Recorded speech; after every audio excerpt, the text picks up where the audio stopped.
السلام علیکم ورحمۃ اللہ وبرکاتہ۔ الحمد للہ رب العالمین والعاقبۃ للمتقین والصلاة والسلام علی اشرف الانبیاء والمرسلین نبینا محمد وعلی آلہ وصحبہ اجمعین والذین اتبعوہم بإحسان الی یوم الدین۔ رب اشرح لي صدري ويسر لي أمري واحلل عقدة من لساني يفقهوا قولي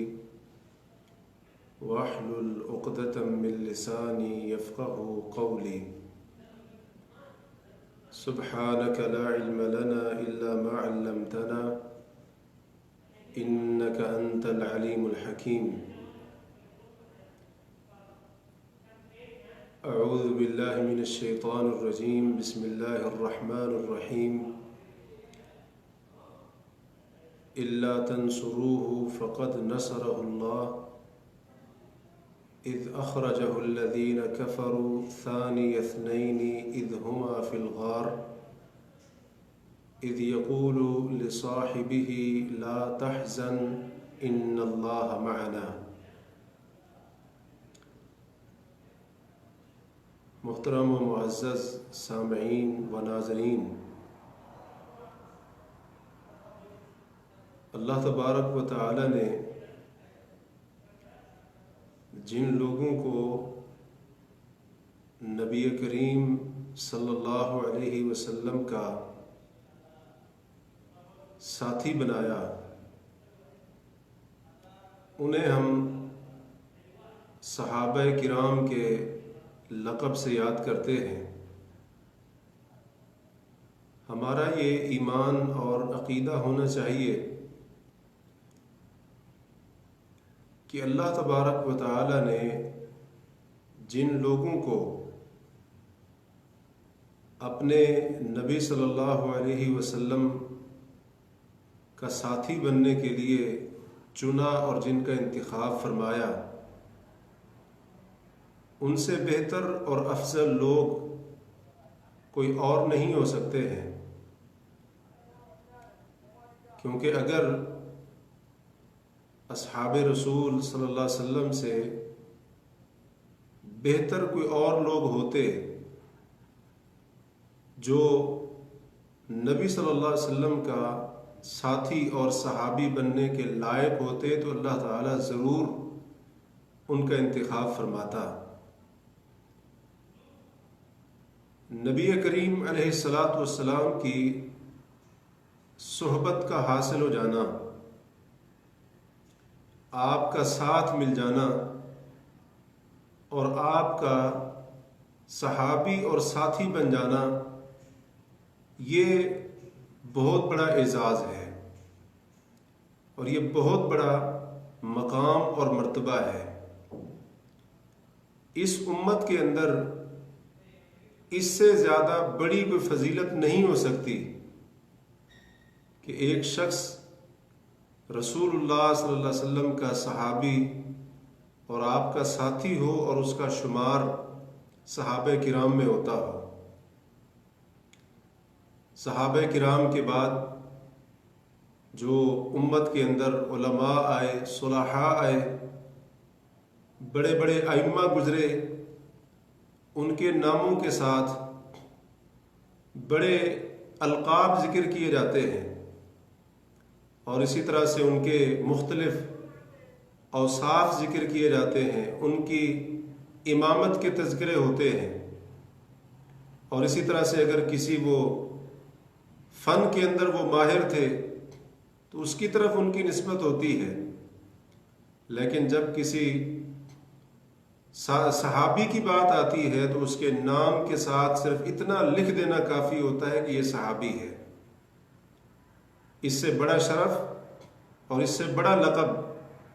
اور اس سے بڑا اعزاز کوئی اور نہیں ہو سکتا ہے۔ تمام کے تمام صحابہ کرام رضی اللہ عنہم، ان کا مقام بہت اونچا ہے اور اللہ تعالیٰ نے ان کو بڑی عظیم شان سے نوازا ہے، لیکن اللہ تبارک و تعالی نے نبی کریم علیہ الصلاۃ والسلام کے یہ جو صحابہ اور ساتھی ہیں، ان سب کو ایک ہی مقام اور مرتبہ عطا نہیں فرمایا، بلکہ جس کی اسلام کے لیے، دین کے لیے اور نبی کریم علیہ الصلاۃ والسلام اور دین اسلام کے دفاع کے لیے جتنی زیادہ خدمات تھیں، اسی اعتبار سے اس کو فضیلت، مقام اور مرتبہ بھی اللہ تعالیٰ نے اونچا عطا فرمایا ہے۔ اس لیے صحابہ کرام رضی اللہ تعالی عنہم صحابیت کے اعزاز میں تو برابر ہیں، لیکن اللہ تبارک و تعالی نے بعض کے درجے کو بعض پر بلند فرمایا ہے۔ نبی صلی اللہ علیہ وسلم کے بعض ساتھیوں کو بعض پر اونچا مقام اور زیادہ فضیلت عطا فرمائی ہے۔ صحابہ کرام رضی اللہ تعالی عنہم،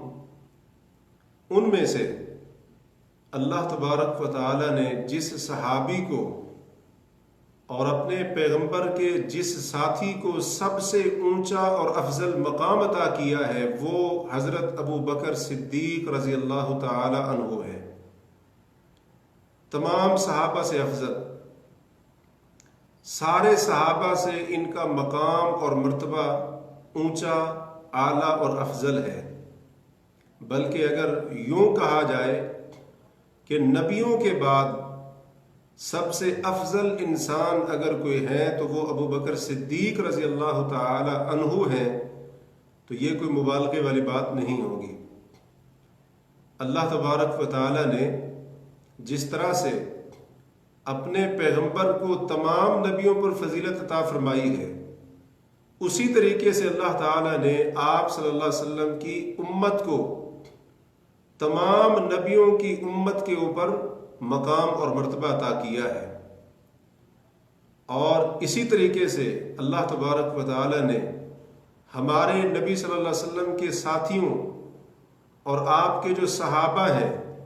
جو آپ کے ساتھ رہے، جنہوں نے آپ کا ساتھ دیا، اللہ تعالی نے نبی صلی اللہ علیہ وسلم کے ساتھیوں کو باقی تمام نبیوں کے ساتھیوں کے اوپر فوقیت اور مقام عطا کیا ہے۔ اور ہمارا ایک مسلمان ہونے کی حیثیت سے یہ ایمان ہونا چاہیے کہ اللہ تبارک و تعالی نے ان میں سے سب سے اونچا مقام اور مرتبہ حضرت ابو بکر صدیق رضی اللہ تعالی عنہ کو عطا فرمایا ہے۔ محترم ناظرین و سامعین، حضرت ابو بکر صدیق رضی اللہ تعالی عنہ کے فضائل بہت زیادہ ہیں۔ ان کی شان قرآن کے اندر، احادیث کے اندر بہت زیادہ بیان ہوئی ہے۔ آج کی اس مختصر مجلس میں، اس مختصر سے وقت کے اندر، ہم اس عظیم ہستی کے اور حضرت ابو بکر صدیق رضی اللہ عنہ کی عظیم شخصیت کے کچھ ایسے فضائل کا مختصراً ذکر کریں گے کہ جو صرف حضرت ابو بکر صدیق رضی اللہ عنہ کے حصے میں آئے ہیں۔ یعنی کچھ ایسی فضیلتیں ہیں جو خاص ابو بکر صدیق رضی اللہ تعالی عنہ کو حاصل ہوئی ہے، اور شاید کسی اور صحابی کو وہ فضائل اور وہ مقام اور مرتبہ نہیں ملا جو صدیق کے حصے میں آیا ہے رضی اللہ تعالی عنہ۔ حضرت ابو بکر صدیق رضی اللہ تعالی عنہ کی ایک خاص فضیلت یہ ہے کہ حضرت ابو بکر رضی اللہ عنہ کا صحابی ہونا یہ قرآن سے ثابت ہوتا ہے۔ باقی صحابہ کرام رضی اللہ تعالی عنہم، ان کا صحابی ہونا احادیث کے اندر، صحیح احادیث کے اندر ذکر ملتا ہے، صحابہ کی شہادتیں ہیں، صحابہ کرام کی ایک دوسرے کے بارے میں گواہیاں ہیں، اور پھر اسی طرح سے بعد کے جو ائمہ علماء آئے جنہوں نے صحابہ کرام رضی اللہ تعالی عنہم کی سیرت کے اوپر، ان کے حالات کے اوپر خاص طور پر کتابیں لکھیں،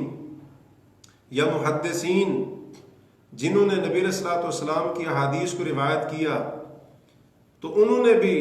نشاندہی کی، آگاہ کیا امت کے لوگوں کو کہ کون صحابی ہے اور کس کو نبی صلی اللہ علیہ وسلم سے صحبت کا شرف حاصل ہوا ہے۔ کہنے کا مقصد یہ ہے کہ باقی تمام صحابہ کرام رضی اللہ تعالی عنہم، ان کا صحابی ہونا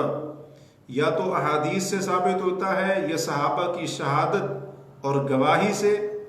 یا پھر صحابہ کی سیرت اور حالات کو جمع کرنے والے، یا پھر محدثین جنہوں نے حدیث کے روایت کرنے میں ایک ایک راوی کے حالات کو جانچا اور پرکھا، ان کی شہادت اور گواہی سے پتہ چلتا ہے کہ یہ صحابی ہے۔ لیکن ایک ایسی شخصیت ہے اور تمام صحابہ میں سے ایک ایسے صحابی ہیں جن کے صحابی ہونے کی گواہی اللہ کا قرآن دیتا ہے، اور یہ وہ اعزاز ہے جو حضرت ابو بکر صدیق رضی اللہ تعالی عنہ کے علاوہ کسی اور کو نہیں ملا ہے۔ اللہ تعالی نے سورہ توبہ کے اندر فرمایا الا تنصروہ فقد نصرہ اللہ، کہ اے مسلمانوں اگر تم میرے نبی صلی اللہ علیہ وسلم کی مدد نہیں کرو گے تو یقیناً اللہ تعالیٰ ان کی مدد کر چکا ہے۔ کب؟ اذ اخرجہ الذین کفروا، جب ان کو کافروں نے نکال دیا، مکہ سے نکال دیا۔ یہ ہجرت کے واقعے کی طرف اشارہ ہو رہا ہے۔ جب ان کو کافروں نے نکال دیا، ثانی اثنین، نبی صلی اللہ علیہ وسلم دو میں سے دوسرے تھے۔ اذ یقول لصاحبہ، جب وہ اذ ہما فی الغار، جب وہ دونوں غار کے اندر تھے۔ تو یہ دو کون ہیں؟ ایک تو اللہ کے رسول صلی اللہ علیہ وسلم ہے، اور دوسرے اہل علم کا تقریب اس کے اوپر اتفاق ہے کہ وہ ابو بکر صدیق رضی اللہ عنہ۔ اس کے اندر کوئی شک والی بات نہیں ہے، کیونکہ سفر ہجرت میں نبی کریم علیہ الصلوۃ والسلام کے ساتھ صرف ابو بکر تھے اور کوئی بھی نہیں تھا۔ اللہ کے رسول، ابو بکر صدیق رضی اللہ عنہ، دو تھے، اور قرآن بھی یہی کہہ رہا ہے کہ نبی صلی اللہ علیہ وسلم دو میں سے دوسرے تھے، یعنی ایک اللہ کے رسول اور دوسرے ابو بکر صدیق رضی اللہ عنہ۔ فرمایا جب وہ دونوں غار کے اندر تھے تو اذ یقول لصاحبہ، جب نبی صلی اللہ علیہ وسلم اپنے صاحب سے، اپنے ساتھی سے، اپنے صحابی سے کہہ رہے تھے، اور کون یہاں پر مراد ہیں؟ ابو بکر صدیق رضی اللہ تعالی عنہ۔ کیا کہہ رہے تھے؟ لا تحزن ان اللہ معنا، آپ غم نہ کریں، بے شک اللہ ہمارے ساتھ ہے۔ تو یہ اس واقعے کی طرف اشارہ ہے کہ جب مشرکین پیچھا کرتے کرتے غار ثور تک پہنچ گئے تھے، اور ابو بکر صدیق رضی اللہ تعالی عنہ نے پریشانی کا اظہار فرمایا تھا، اللہ کے رسول اگر انہوں نے اپنے پاؤں کی طرف دیکھا تو ہمیں یہ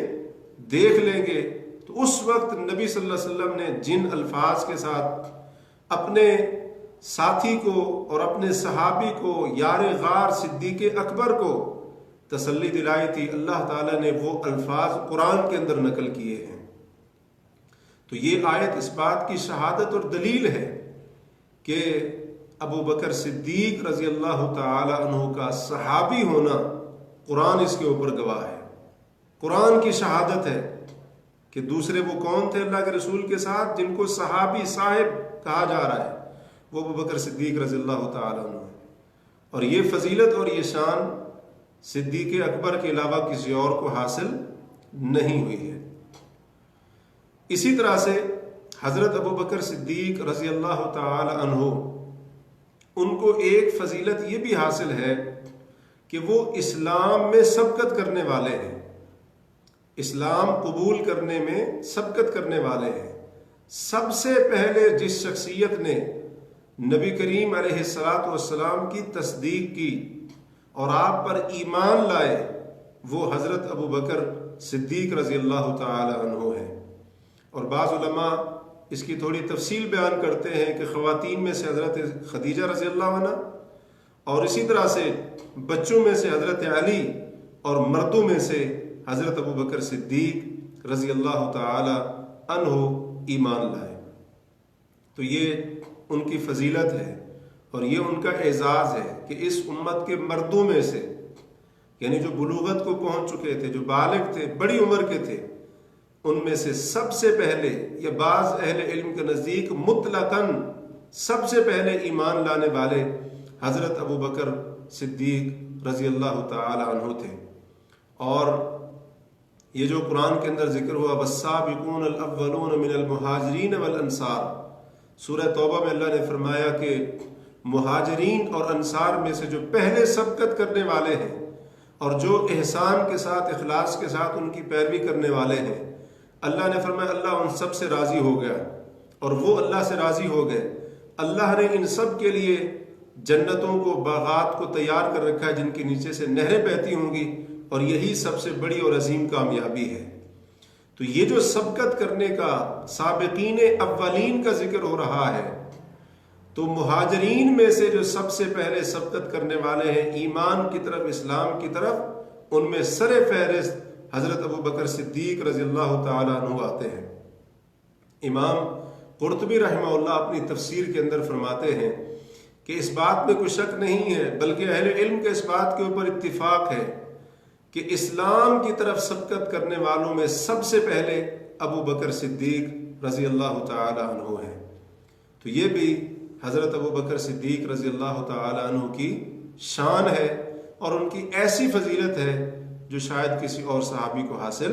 نہیں ہوئی۔ تو اسلام کے اندر ان کا سبقت کرنا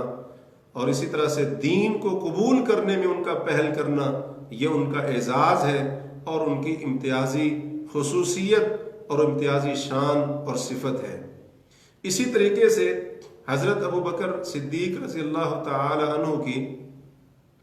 ایک فضیلت یا ان کا ایک اعزاز یہ بھی ہے جو کسی اور صحابی کے حصے میں نہیں آیا، وہ یہ کہ نبی کریم علیہ السلام نے انہیں خود دو ایسے لقب عطا فرمائے ہیں جو کسی اور صحابی کو نہیں آپ صلی اللہ علیہ وسلم نے عطا فرمائے۔ ان میں سے ایک لقب ہے صدیق، جیسا کہ آپ سن رہے ہیں کہ شروع سے ہی ہم بار بار حضرت ابو بکر کے نام کے ساتھ صدیق کا لقب استعمال کر رہے ہیں۔ تو جب بھی عام طور پر مسلمان نام لیتے ہیں حضرت ابو بکر کا تو ساتھ صدیق کا لقب استعمال کرتے ہیں۔ اس کی وجہ یہ ہے کہ نبی صلی اللہ علیہ وسلم نے خود ان کو صدیق کہا ہے۔ اس کے اوپر بہت سارے دلائل ہیں۔ مثال کے طور پر صحیح بخاری کی وہ روایت کہ اللہ کے رسول صلی اللہ علیہ وسلم ایک مرتبہ جب احد پہاڑ کے اوپر چڑھے، یا بعض روایت میں آتا ہے کہ ہیرا پہاڑ کے اوپر چڑھے، تو وہ احد پہاڑ یا ہیرا پہاڑ نبی علیہ الصلوۃ والسلام اپنے ساتھیوں ابو بکر، عمر اور عثمان رضی اللہ عنہم ان کے ساتھ جب احد پہاڑ یا ہیرا پہاڑ کے اوپر چڑھے تو وہ احد یا ہیرا پہاڑ کانپنے لگا، اس کے اندر حرکت پیدا ہوئی۔ نبی صلی اللہ علیہ وسلم نے اس پہاڑ کو مخاطب کر کے فرمایا کہ اثبت احد یا اثبت ہیرا، کہ اے احد یا ہیرا پہاڑ ٹھہر جا، رک جا، حرکت نہ کر، فَإِنَّمَا عَلَيْكَ نَبِيٌّ وَصِدِّيقٌ وَشَهِيدَانِ، تیرے اوپر ایک نبی ہے، ایک صدیق ہے اور دو شہید ہیں۔ نبی صلی اللہ علیہ وسلم،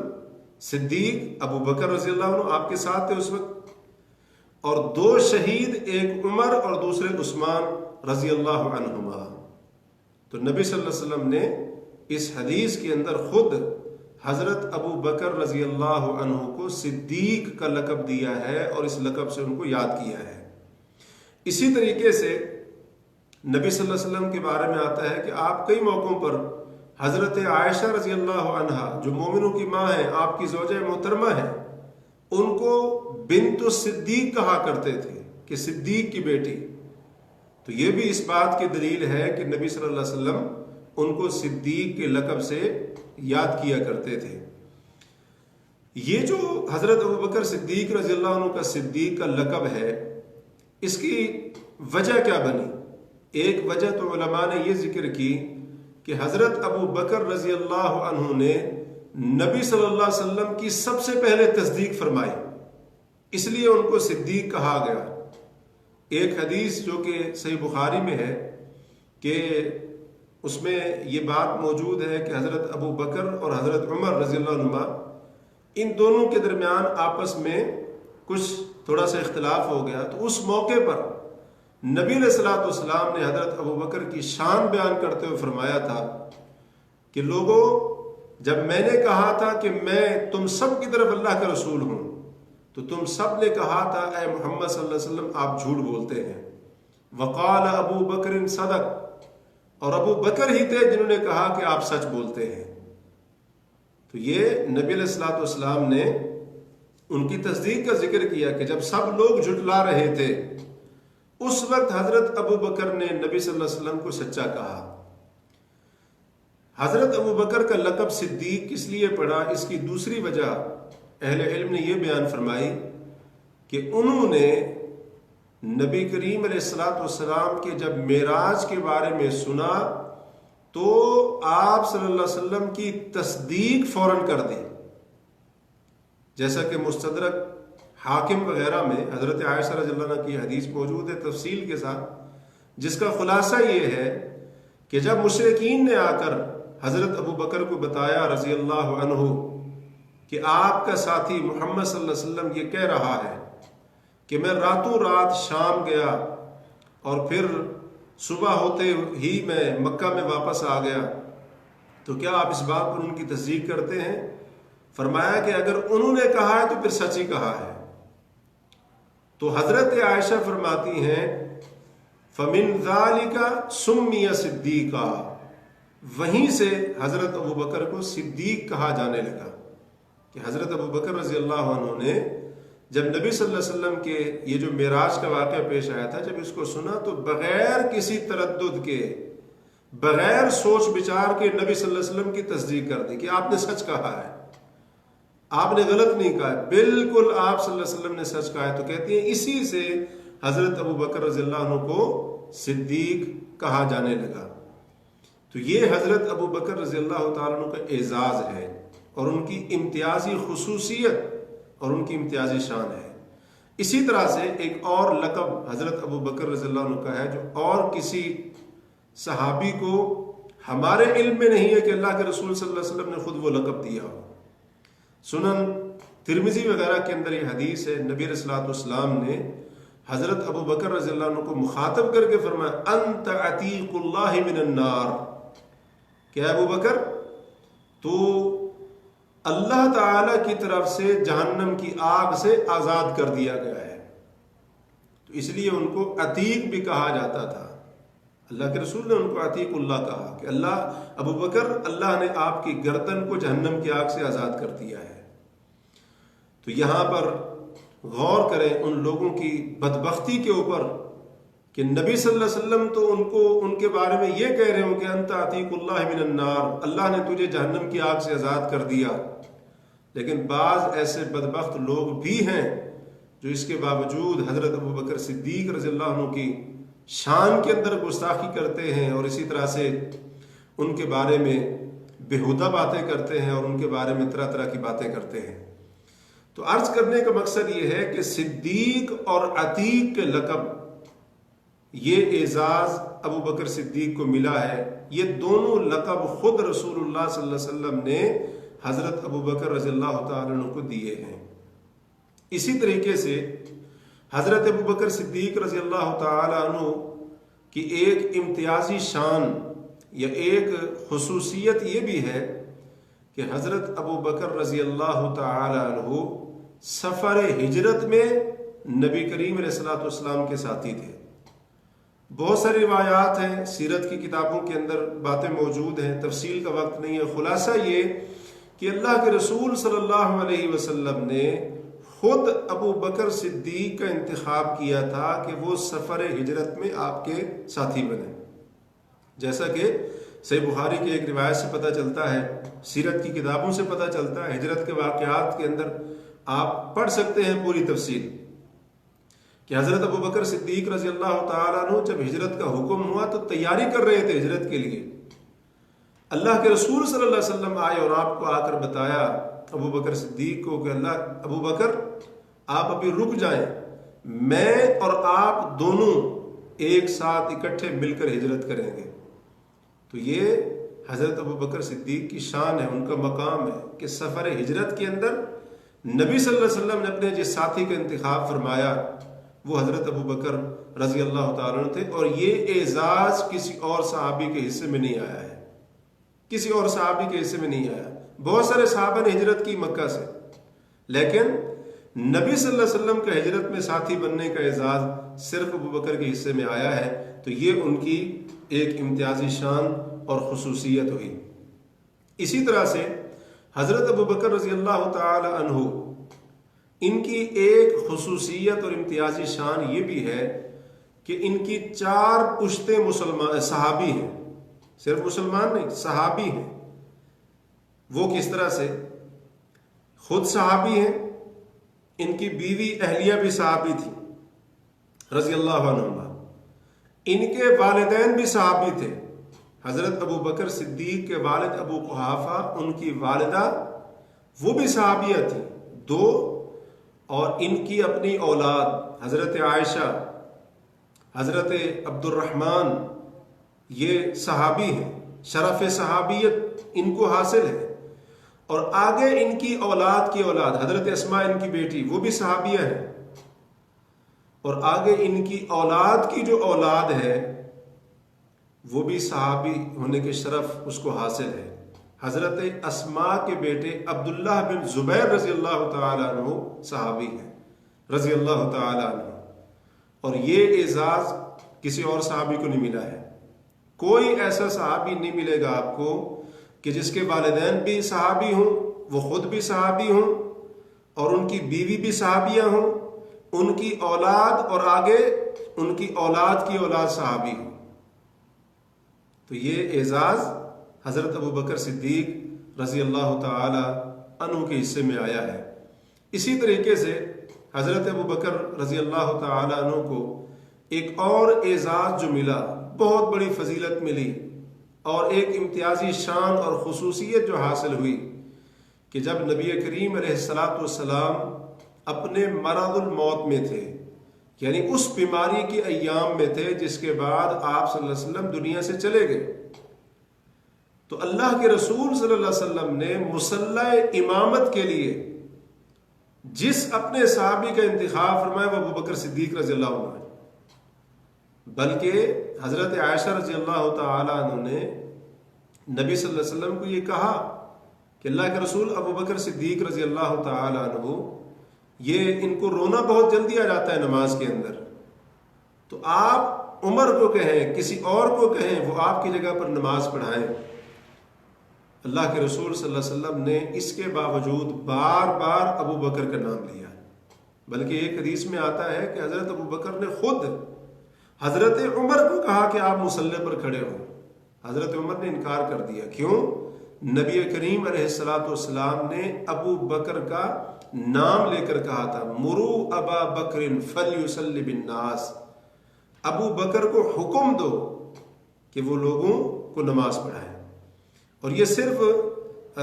زندگی کے آخری ایام کے اندر جو امامت والا معاملہ ہے اس وقت یہ ایسا نہیں ہوا، اس سے پہلے بھی ایک واقعہ ہوا تھا۔ آپ صلی اللہ علیہ وسلم کی حیات طیبہ کے اندر ایک مرتبہ جب نبی صلی اللہ علیہ وسلم تشریف لے گئے تھے، بنو عمرو بن عوف جو قبا کی طرف رہتے تھے، یہ خاندان تھا، قبیلہ تھا، ان کے درمیان صلح کرانے کے لیے، تو نبی علیہ الصلوۃ والسلام حضرت بلال کو کہہ کر گئے تھے کہ بلال اگر نماز کا وقت ہو جائے تو اذان کہہ دینا اور ابو بکر کو کہنا وہ امامت کروائے۔ اس موقع پر بھی نبی صلی اللہ علیہ وسلم نے حضرت ابو بکر کا انتخاب فرمایا، اور پھر نبی کریم علیہ السلام نے یہ جو زندگی کے آخری ایام ہیں، نبی صلی اللہ علیہ وسلم نے دنیا سے جانے سے تقریباً 3-4 دن پہلے یہ جتنی بھی نمازیں تھیں، جب آپ بہت زیادہ بیمار ہو گئے، کمزور ہو گئے، مسجد نبوی نہیں آ سکتے تھے، امامت نہیں کروا سکتے تھے، آپ نے اپنے مصلی کے اوپر امام حضرت ابو بکر صدیق رضی اللہ عنہ کو مقرر فرمایا۔ تو یہ وہ اعزاز ہے جو صرف ابو بکر کو حاصل ہے نبی صلی اللہ علیہ وسلم کی موجودگی میں، اور آپ کی نامزدگی کے ساتھ حضرت ابو بکر صدیق رضی اللہ تعالیٰ نے تقریباً کوئی 17 نمازیں اللہ کے رسول کے مصلی کے اوپر کھڑے ہو کر صحابہ کا امام بن کر آپ نے پڑھائی۔ تو یہ شان کسی اور کو حاصل نہیں ہے۔ اسی طرح سے حضرت ابو بکر صدیق رضی اللہ تعالیٰ عنہ کا ایک اعزاز یہ بھی ہے کہ 9 ہجری کے اندر جب نبی علیہ الصلوۃ والسلام نے حج کرنے کے لیے بھیجا صحابہ کرام کو، آپ صلی اللہ علیہ وسلم نے 10 ہجری کے اندر حج کیا، جس کو حجۃ الوداع کہا جاتا ہے۔ اس سے پہلے 9 ہجری کے اندر نبی صلی اللہ علیہ وسلم نے صحابہ کرام کو حج کے لیے بھیجا تھا، تمام نہیں، یعنی کچھ صحابہ کرام کو۔ تو ان کا جو امیر بنا کر بھیجا تھا، امیر الحج، وہ ابو بکر صدیق رضی اللہ عنہ تھے، رضی اللہ تعالی عنہ۔ تو یہ بھی ان کا ایک اعزاز ہے کہ تمام صحابہ میں سے حج کا امیر نبی صلی اللہ علیہ وسلم نے ابو بکر صدیق کو مقرر کیا۔ اس کے بعد نبی علیہ الصلوۃ والسلام جب دنیا سے چلے گئے تو حضرت ابو بکر صدیق کو یہ اعزاز حاصل ہے، ان کی یہ امتیازی خصوصیت اور شان ہے کہ اللہ کے رسول صلی اللہ علیہ وسلم کے وہ خلیفہ بنے۔ یاد رکھیے، ہمارے ہاں ایک جملہ عام طور پر کہا جاتا ہے حضرت علی رضی اللہ عنہ کے بارے میں، امیر المومنین کے بارے میں، کہ وہ خلیفۃ بلا فصل، کہ حضرت علی اللہ کے رسول کے بلا فصل، بغیر کسی فاصلے اور فرق کے خلیفہ ہے۔ یہ بات درست نہیں ہے۔ نبی صلی اللہ علیہ وسلم کے خلیفہ بلا فصل ابو بکر صدیق رضی اللہ عنہ، اور اس چیز کو تمام صحابہ نے مانا، حضرت علی نے بھی اس کو مانا رضی اللہ عنہ۔ حضرت علی رضی اللہ تعالیٰ نے بھی ابو بکر صدیق رضی اللہ عنہ کو رسول اللہ صلی اللہ علیہ وسلم کا خلیفہ تسلیم کیا۔ اس لیے ابو بکر صدیق رضی اللہ عنہ کا ایک لقب، بعض صحابہ ان کو اس طرح سے یاد کیا کرتے تھے، حضرت عمر وغیرہ کے بارے میں آتا ہے خلیفۃ رسول اللہ، ان کو کہا کرتے تھے، اللہ کے رسول صلی اللہ علیہ وسلم کے خلیفہ۔ اور یہ ایسی شان ہے جو ابو بکر کے سوا کسی کو نہیں ملی ہے۔ خلیفۃ رسول اللہ کا لقب ابو بکر صدیق کے حصے میں آیا ہے، کسی اور صحابی کے حصے میں نہیں آیا ہے، رضی اللہ تعالی عنہ۔ اس کے علاوہ حضرت ابو بکر صدیق رضی اللہ تعالیٰ عنہ کی ایک شان یہ بھی ہے کہ آپ وہ عظیم شخصیت اور ہستی ہیں کہ جن کو قیامت کے دن جنت کے 8 دروازوں سے بلایا جائے گا۔ جنت کے 8 دروازے ہیں، 8 کے 8 دروازوں سے ابو بکر صدیق رضی اللہ عنہ کو بلایا جائے گا۔ ایک مرتبہ نبی علیہ الصلوۃ والسلام نے یہ بات ارشاد فرمائی کہ جس شخص نے اللہ کی راہ میں 2 چیزیں، یعنی ہر چیز میں سے ایک جوڑا خرچ کیا، جیسے گھوڑا ہے تو اس نے 2 گھوڑے خرچ کیے، اور اسی طرح سے تلوار ہے تو اس نے 2 تلواریں مثلا خرچ کی، زرہ ہے تو اس نے 2 زرے خرچ کی، یعنی جو چیز بھی اللہ کی راہ میں خرچ کی اس کا جوڑا، 2 چیزیں اللہ کی راہ میں خرچ کی۔ تو نبی علیہ الصلوۃ والسلام نے فرمایا کہ اس کو جنت کے 8 دروازوں سے بلایا جائے گا۔ تو پھر آپ نے تفصیل بیان فرمائی کہ جو نمازی ہوگا اس کو نماز کے دروازے میں سے، جو روزے دار ہوگا اس کو باب الریان میں سے، اور یہ آپ نے کچھ نام گنوائے دروازوں کے۔ حضرت ابو بکر صدیق رضی اللہ عنہ نے پوچھا کہ اللہ کے رسول صلی اللہ علیہ وسلم کیا ایسا بھی ہوگا کہ کسی کو جنت کے 8 دروازوں سے بلایا جائے کہ آؤ جنت کے 8 دروازوں سے داخل ہو جاؤ؟ ایسا بھی ہوگا؟ نبی صلی اللہ علیہ وسلم نے فرمایا ہاں ایسا ہوگا، وَأَرْجُو أَن تَكُونَ مِنْهُمْ يَا أَبَا بَكْرَ، اور مجھے امید ہے کہ ابو بکر آپ بھی انہی میں سے ہوں گے۔ تو یہ حضرت ابو بکر صدیق رضی اللہ تعالی عنہ کی شان ہے۔ اور یہاں پر کوئی اس چیز سے دھوکہ نہ کھائے کہ کوئی کہے جی اللہ کے رسول صلی اللہ علیہ وسلم نے فرمایا کہ مجھے امید ہے، یقین والی بات تو نہیں۔ کہ یاد رکھیے قرآن کے اندر اللہ کے رسول صلی اللہ علیہ وسلم کے فرامین کے اندر جب امید کا لفظ آئے تو علماء کہتے ہیں وہ یقین کے اوپر محمول ہوتا ہے۔ تو نبی علیہ الصلوۃ والسلام کا امید ظاہر کرنا یہ یقین کے اوپر معمول ہے۔ اس لیے ہمارا ایمان ہے کہ حضرت ابو بکر صدیق کو قیامت کے دن جنت کے 8 دروازوں میں سے بلایا جائے گا۔ باب الصلاۃ میں سے بھی، باب الزکوٰۃ صدقہ میں سے بھی، اور اسی طرح سے باب الجہاد ہے، اور اسی طرح سے باب الریان ہے۔ جنت کے 8 دروازے، وہاں سے ان کو بلایا جائے گا۔ تو یہ چند ایک باتیں تھیں حضرت ابو بکر صدیق رضی اللہ تعالی عنہ کے ان فضائل کے بارے میں کہ جو صرف انہی کو حاصل ہیں اور شاید کسی اور صحابی کو وہ حاصل نہیں ہیں۔ تو یہ حضرت ابو بکر صدیق رضی اللہ تعالی عنہ کی شان کے اندر چند جملے تھے، تھوڑی سی باتیں تھیں، ورنہ اس عظیم صحابی اور عظیم شخصیت جن کی 23 سالہ زندگی نبی کریم علیہ الصلوۃ والسلام کا ساتھ دینے میں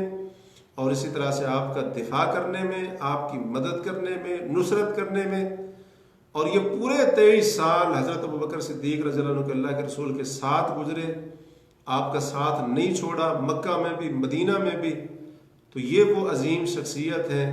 کہ ان کی شان کے بارے میں یا ان کے فضائل بیان کرنے کے بارے میں یہ مختصر سا وقت کافی نہیں ہے. تو چند ایک باتیں صرف بطور یاد دہانی کے آپ حضرات کے سامنے رکھیں تاکہ حضرت ابوبکر صدیق رضی اللہ تعالیٰ عنہ کے فضائل اور جو ان کی شان ہے، ان کا مقام اور مرتبہ ہے، اس کے بارے میں ایک خاکہ اور تھوڑی سی تصویر ہمارے سامنے آ جائے. ورنہ ان کے فضائل اس قدر زیادہ ہیں